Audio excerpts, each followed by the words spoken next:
Hey everyone, I'm going to be showing you a couple concepts that you can use during the PLL step of the Friedrich and Petrus method.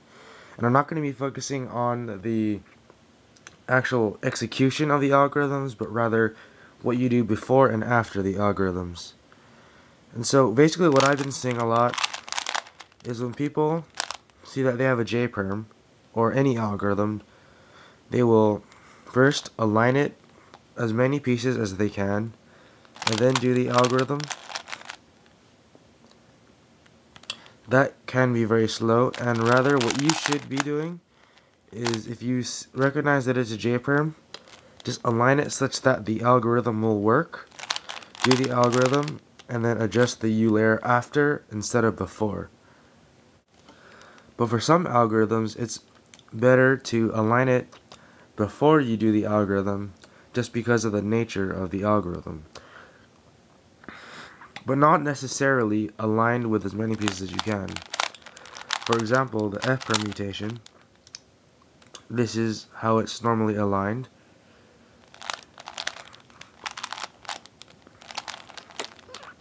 See, I have to end with a B prime.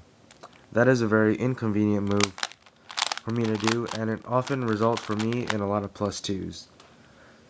So what I like to do is I like to compensate for that move first, and then do the algorithm,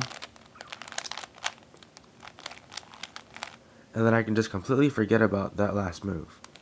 And the last move of the F perm was a B prime, or if you just turn it this way, a U prime.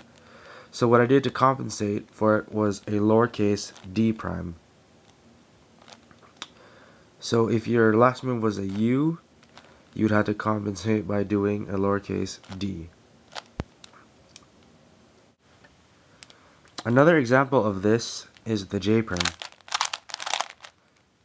The last move of the J perm is a U prime, and when I do it from the regular alignment, I end with a U prime.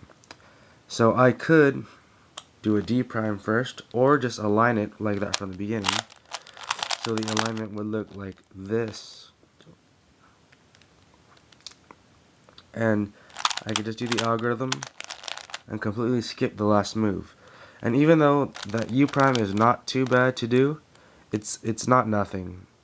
So it could actually help you. Here's an example of an algorithm that you should always align before you do the algorithm, so that you don't have to align afterwards. And the reason for that is because the algorithm that I use for the JB case ends up with the cube upside down. So to realign the U layer, I'd have to do D primes, which I don't like doing because for me it's a very uncomfortable move. Same thing with the A perm. If, let's say, you did the A perm from this angle, you'd have to end up doing a B prime, which is a kind of awkward move, and you could kind of miss it and get a +2. So basically what we should be doing is going through every single one of our PLL algorithms and deciding which ones we're going to align and how we're going to align them, or if we're going to align them or not. So stuff like the A perms and my JB perm you shouldn't align, and stuff with U primes or U's at the end of the algorithm you should try to set up so that you can maybe cancel out the last move. For stuff like the T permutation where it ends at an F prime, you could just perform that from any angle and then just realign the U layer at the end instead of aligning the U layer at the beginning. So that's it for this video. It's not much, but it can be useful. So I hope you enjoyed that, and thanks for watching. Bye.